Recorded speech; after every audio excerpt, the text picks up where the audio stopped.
One good thing about the fall, it offered every survivor a second chance, a way to reinvent ourselves in a world turned upside down.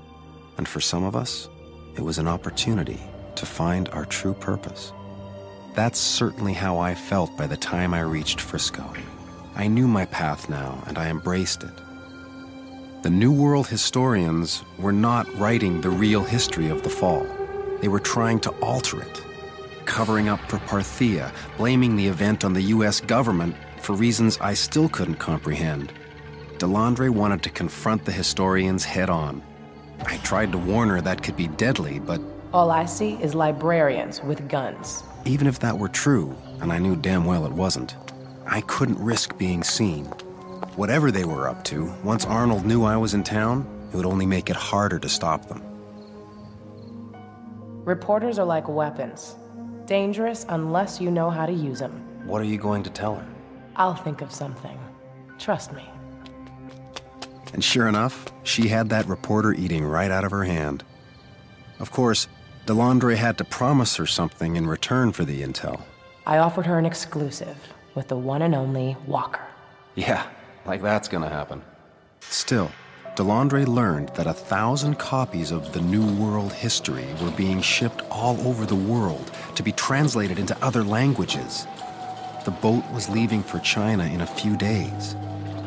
I was gonna stop that shipment, and I was gonna do it by myself. Like hell you are. I tried to explain.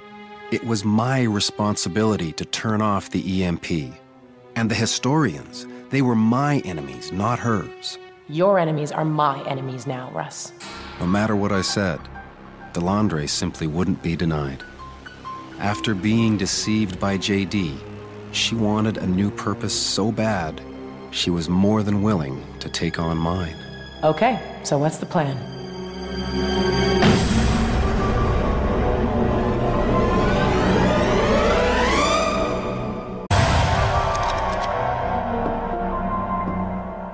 First impressions mean a lot, so whoever delivered the first account of the fall would hold a powerful claim on the truth. That's why we had to stop the historians from distributing their propaganda all over the world. I'm telling you, we just blow up their train and let those damn books burn. Have you gotten to Flagstaff yet? Then keep reading. The idea that stealing JD's Polaroid only made him more powerful was a lesson burned into my mind. I didn't want to give Arnold any more ammunition that he could use to demonize me. We had to be smart about this, discreet, subversive. That's when Delandre came up with a crazy plan. Hell with their damn history book. Let's send out yours instead. My plan was much simpler, to swap out the historians' books with dummy pages, blank paper. But Delandre wouldn't give up on her idea. Look, they're gonna get their book out. If not this shipment, then another. Yours has to be the first edition. She had a point. It's hard to challenge what people already believe. But even if I agreed with her, there was still the issue of logistics. As the cartel expanded their operations overseas, Frisco became a hub of international commerce. But there were rules to doing business in a cartel trade zone. Got a permit for those weapons? Old habits die hard, especially for former cops. Delandre still had a ways to go before she could trust the universe, let alone other people.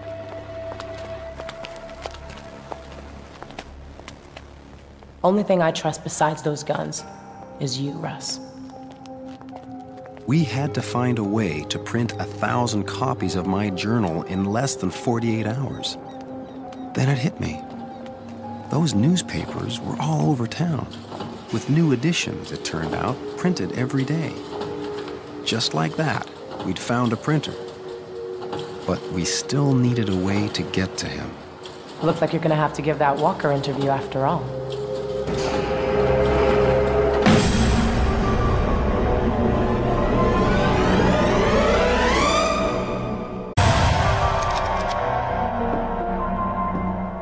Replacing the New World historian's book with my journal meant I had to get used to strangers reading my private thoughts.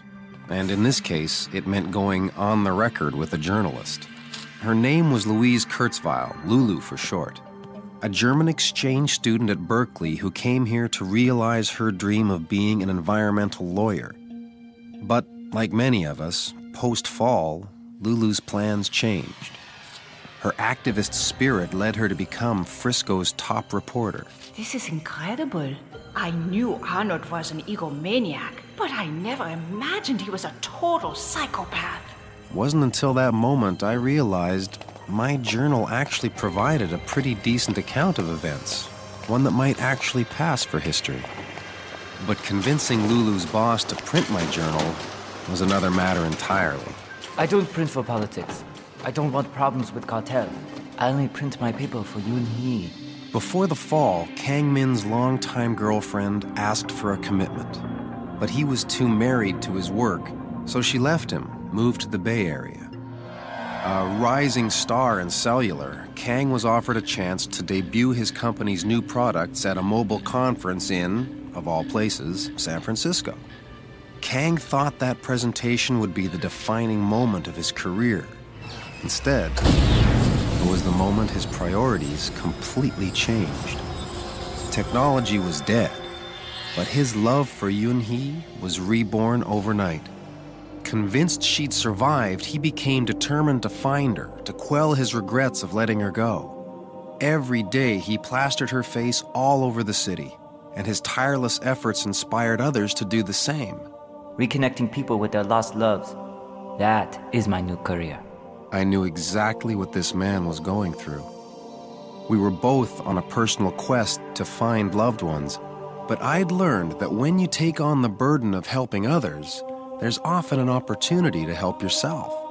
By printing my journal, Kang would be able to distribute Yun-hee's picture all over the world, just in case she had moved yet again. In the end, Kang said he could meet our deadline. We just had to supply him with enough paper and ink for the job. Unfortunately, we couldn't afford the cartel's prices, and no one else had the quantities we needed. I know who has the paper and ink we need. The New World historians.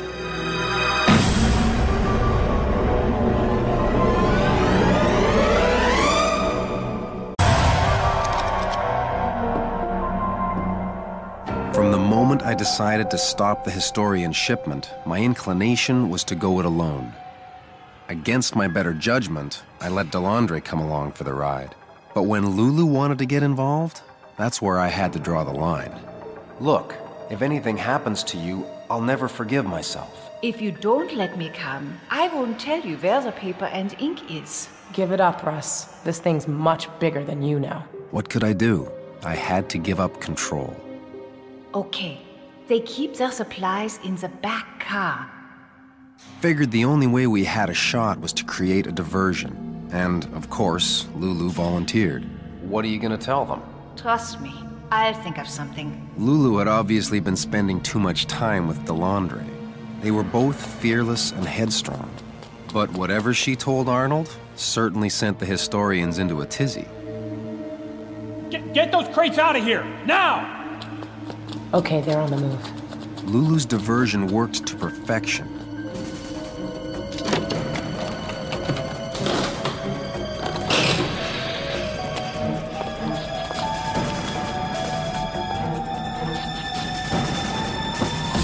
By the time we got the supplies to Kang Min, he'd rounded up a dozen people to help with the press. There, might be a problem, Russ. Turned out, Lulu told Arnold she'd seen the Walker in town, and word was he'd come to destroy their books. That's why the historians were in such a hurry to load all those crates. And once they were on the ship, I knew it'd be impossible to make the switch. I wasn't mad at Lulu or Delandre. I was mad at myself for not going it alone like I'd wanted to. But then I realized Arnold's paranoia was actually a blessing in disguise, opening a small window of opportunity to make our sting. What are we gonna do? I'll think of something. Trust me.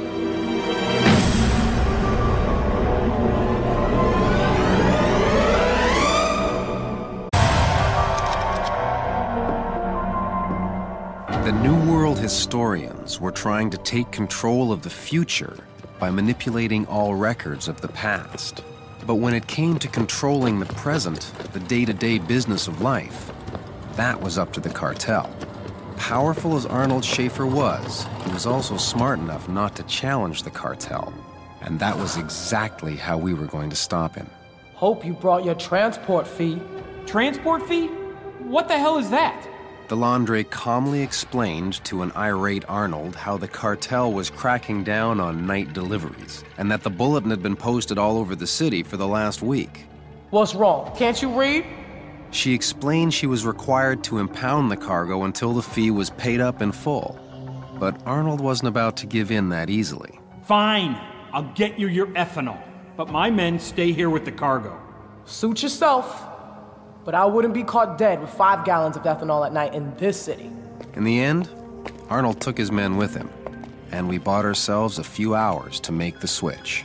It was a hell of a performance, but really, it was only the first act. Hurry up, they're coming! There were still a few boxes to swap out. No way we could make it. Delandre had to stall them. Here's your goddamn transport fee. Now get the hell out of my way. All right, get these books loaded onto the ship. Now! Somehow, we did it. We stopped the historians from spreading their propaganda to unsuspecting survivors searching for the truth. In place of their lies were 1,000 copies of my journal, about to be shipped out across the world.